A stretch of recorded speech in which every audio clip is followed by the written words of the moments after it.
అసలు జీవితం అంటే ఏంటబ్బా నాకు అర్థం కావట్లేదు. హ్మ్? ఏంటి ఒక రిపబ్లిక్ డే లేదు, ఒక ఆదివారం లేదు, శనివారం లేదు. ఓడి అమ్మ జీవితం చాలా దారుణంగా ఉంది. చెప్తే మీరు నమ్మరనమాట. ఈ చాక్లెట్ చూసారు మీరు? 2 రోజులు పట్టింది నా పాకెట్లో ఉందన్నమాట, ప్యాంట్ జేబులో. ఇది ఉందన్న విషయం నాకు గుర్తుండట్లేదు. ఇది తినాలి అనే ఆలోచన లేదు. అసలు నేను జేబులో చేతులు పెట్టుకున్నాను కానీ ఈ చాక్లెట్ ఉందనే విషయం మర్చిపోయా. అంత బిజీగా ఉన్నా అనమాట. మీరు చెప్తే నమ్మరు. ఆ? అసలు నీకేంటి లాభం అంతవరకు చేస్తావు అని అంటారు. ఏమో నాకేం తెలుసు, చెప్తాను చేస్తున్నాను, చేయకపోతే ఏమంటాడని ఒక బాధ, చేస్తే ఏమైపోతుంది అని ఒక బాధ. ఎవరు చెప్పుకుంటాం బాధలల్లి ఇలా ఒంటరిగా మీ ముందు నా ఫ్రస్ట్రేషన్ అంతా తీర్చుకోవడం తప్ప? మీరే చెప్పండి. అంటే వేరే ఆప్షన్స్ లేవు, మనకి వేరే చాయిసెస్ లేవు అనమాట. ఏం చేయడానికి మన దగ్గర సత్తా లేదు ఇప్పుడు. దారుణం, చాలా దారుణం. అసలు నేను అందరికీ కారణం ఎవరో చెప్పండి మీరు? జగనా, మోడీయా, నేను కొత్తగా వచ్చిన షర్మిలానా అంటారు నువ్వే కారణం అని. అసలు నేనైనా కారణం ఎలా అవుతానండి? ఎలా ఉంటుందని నాకేం తెలుసు? వ్యవస్థను మార్చాలి కానీ వ్యవస్థలో ఉన్న మనుషులను ఎట్లా చేస్తే ఎట్లా చెప్పండి? మీరు దీనికి సొల్యూషన్ చెప్పాలి. నాకైతే ఏం చేయాలో ఏమీ పలుపోవట్లేదు. అందుకే అనిపిస్తుంది అనమాట, చీ నీ మొఖం మీద కాకి రెట్టయ్యా అని. కాకి రెట్టేసింది అనుకోండి, కడిగేసుకుంటాం, అది నీళ్ళు లేకపోతే తుడిచేసుకుంటాం.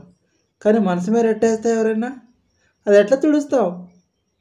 ఎట్లా తుడాలో అర్థం కావట్లేదు. అసలు రెట్ట వేయించుకోవడం ఎందుకు, ఎట్లా తుడిపించుకోవాలా అని ఆలోచించడం ఎందుకు? ఇదంతా అవసరం అంటారా?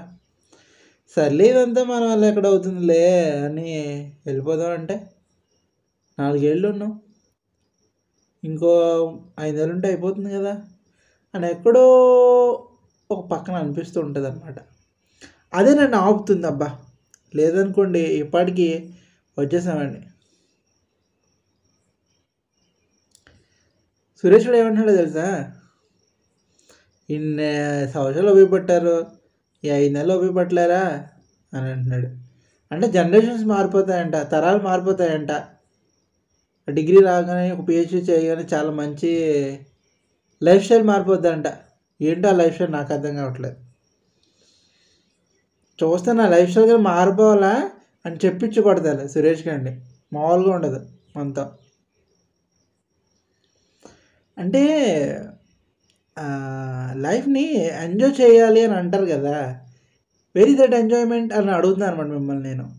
ఏదో తిట్టుకుంటూ చిరాకు పడుతూ చెయ్యాలా అట్లా అట్లా అనిపిస్తుంది. ఎవరిని అనుకుని ఏం లాభం ఉందిలే చెప్పండి. మీకు అసలు బుద్ధి లేదు, నాకు అసలు బుద్ధి లేదు. అంటే మళ్ళీ ఒక్కసారి ఏమనిపిస్తుంది అంటే, చూడండి మనం ఇంటి దగ్గర పెరుగుతున్నప్పుడు నాన్న వాళ్ళు ఎప్పుడు మనం తిడుతూ ఉంటారనమాట. అదే మన మనసులో పెట్టుకుంటాం. వీళ్ళు ఎప్పుడు తిడుతూనే ఉంటున్నారు, మనం అది చెయ్యి ఇది చెయ్యి అంటున్నారు. ఇక్కడ కూడా అట్లాగే. అంటే మనం వాళ్ళు మనతో ఉన్నంతసేపు మనం ఏదో అంటూనే మనతో పని చేయించి చేస్తుంటే మనకు చిరాగ్గా ఉంటుంది. కానీ మేబీ ఇదంతా అయిపోయిన తర్వాత ఆయన రోజు మనం మంచిగా చేశాడేమో, ఆయన అలా తిట్టడం ఇట్లా చేశానేమో అని అనిపిస్తుందా అని అనిపిస్తుంటుంది ఒక్కోసారి. అది కూడా ఎక్కడో చిన్నగా కదలడం వల్లే సరే లెట్ ఇట్ గో, ఏమవుతుంది, మా అయితే ఎంజాయ్మెంట్ కోల్పోతాం, ఫ్రెండ్స్ వెళ్ళలేకపోతాం, సినిమాకి వెళ్ళలేకపోతాం, వాళ్ళు అనుకుని చేస్తున్నాం కదా, ఏమో మనం చేసింది ఎవరికైనా ఉపయోగపడుతుందేమో. నేను ఎప్పుడూ అంటూ ఉంటాను, ఎవరు చూసినా చూడకపోయినా విశ్వం మనం చూస్తుంది కదా అని. చూద్దాం, ఆ విశ్వానికే వదిలేస్తున్నా. అందుకే మీరు నన్ను అడగొద్దు, నీకు దీనివల్ల యూజ్ ఏంటి, నీకు క్రెడిట్ ఇస్తున్నారా లేదా అట్లా ఏం అడగొద్దు. ఎవరు ఇచ్చినా ఇవ్వకపోయినా ఆ గాడు ఉన్నాడు కదా పైన, ఆ విశ్వం ఉంది, ప్రకృతి కదా, అదే నేను చూడాలి, అదే నేను ముందుకు తీసుకెళ్ళాలి. ఓకేనా? మనం అట్లా ముందుకు సాగిపోతాం. అప్పుడప్పుడు ఈ కాకిరెట్లో వేయించుకోక తప్పదు. ఏముంది, చెప్పడానికి మీరున్నారు, చెప్పడానికి నాకు సిగ్గులేదు. ఇట్లా చెప్పుకుంటూ పోదాం, ముందుకు వెళ్ళిపోదాం. ఓకేనా? బాయ్, నమస్కారం.